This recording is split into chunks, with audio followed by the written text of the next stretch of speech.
تنویر خاص بھی اپنے نیوز چینل سی دا ورلد تھرو سے دوبارہ حاضر ہے، یعنی دنیا کو تنویر کی نظر دیکھیں۔ ایک مہینہ پہلے، تقریباً ایک ڈیڑھ مہینہ پہلے ایک خبر تھی جو مجھے تھوڑا لیٹ ہو گیا اس کو تبصرہ کرنے میں۔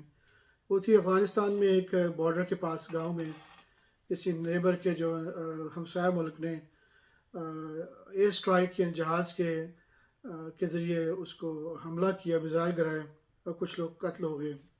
تو یقیناً وہ کچھ لوگوں نے اس پہ کیا کہ چیز ٹھیک نہیں ہے، اور میرے بھی خیال میں یہ چیز ٹھیک نہیں ہے۔ دیکھیں، ٹھیک ہے آپ کو پتہ بھی ہے کچھ چیز ٹھیک نہیں ہے، غلط ہو رہی ہے، لیکن یاد رکھیں ضروری نہیں کہ وہ لوکل ہوں یا لوکل وہ افغانستان ہی کے لوگ ہوں۔ آج کل دنیا بہت کرپٹ ہو چکی ہے، لوگ انٹرنیشنل جو لوگ ہوتے ہیں وہ داڑیاں رکھ کے اور ہاتھ میں تصویر پڑھ کے اور وہ کہتے ہیں جی انہوں نے کیا ہے۔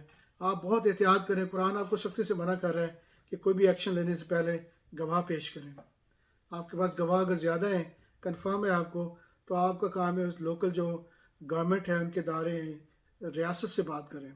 آپ کا کام نہیں کسی کے گھر میں گھسنا۔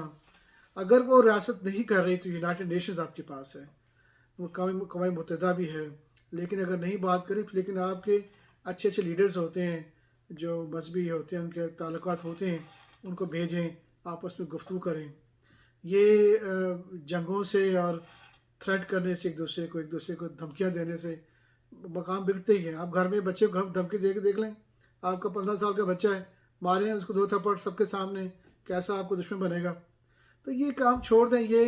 یہ وہ زمانہ گیا جب آپ ایک دوسرے کو تباہ کر رہے تھے اور فائدہ اٹھا رہے تھے۔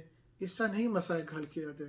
یہ اسٹرائک کرنا بند کریں اور گفتگو کریں آپس میں اور پریشر ڈالیں۔ اگر آپ کے پاس ثبوت موجود ہے، بغیر ثبوت کے آپ کوئی کام نہیں کر سکتے، تو آپ مل بیٹھ کے پرابلم کا حل کریں۔ ہر داڑھی والا مسلمان نہیں ہوتا۔ یہ بہت خطرناک چیز ہے جو ہمارے ذہن میں ہے کہ داڑھی بنی، ہاتھ میں تصویر پڑی تو یہ بندہ وہاں کا تھا۔ اس سے نکلیں، اس بیوقوفی سے۔ ہم نے بہت تباہی دیکھ لی۔ اسلامک ورلڈ پوری دنیا میں سب سے غربت ترین، غریب ترین علاقے ہیں، ان کے لوگ تکلیف میں ہیں۔ آپ بیکورڈ ہیں، پوری دنیا میں آپ کی کوئی ٹیکنالوجی نہیں ہے، آپ کچھ نہیں کر پا رہے کیونکہ آپس میں آپ لڑتے رہتے ہیں۔ اس لیے اب نکلیں اس شیطانی وسوسوں سے اور پریشانیوں سے اور گفتگو کریں۔ جتنا گفتگو کریں گے تو آپ کو پتہ لگے گا کہ اصل میں کہانی کوئی اور ہے، ہو سکتا ہے کوئی اور اسٹیٹ کے لوگ کر رہے ہوں۔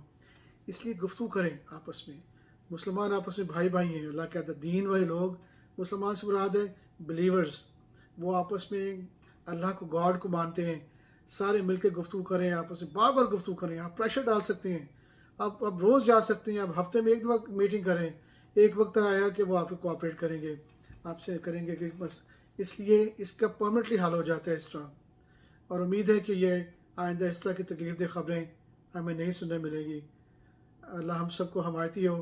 ہم دوبارہ امن کی چین کی طرف آئیں گے تو پھر ہم ترقی کریں گے۔ ایک دوسرے کے ممالک میں آپس میں لین دین کریں۔ اگر وہ کچھ چیز بیج بوجھ رہے ہیں، بیج وہ لگا رہے ہیں، کچھ چیزیں فصلیں اگا رہے ہیں، اس کا فائدہ آپ اٹھائیں، آپ ان کو دیں۔ یہی دین ہے، اور یہی آپ کو جنت الفردوس کے ہمیشہ کی جنت میں لے کے جا سکتا ہے۔ تو اس لیے اس رویے کی طرف آ جائیں کہ گفتگو سے ہم مسئلے کا حل کریں۔ پریشر ڈال سکتے ہیں، آپ کو پورا، آپ کے پاس وہ ہے آپشن، اور بار بار کریں گے تو ٹھیک مسئلہ حل ہو جائے گا۔ تو انشاءاللہ امید ہے کہ آئندہ چیز نہیں ہوگی۔ Take care, bye.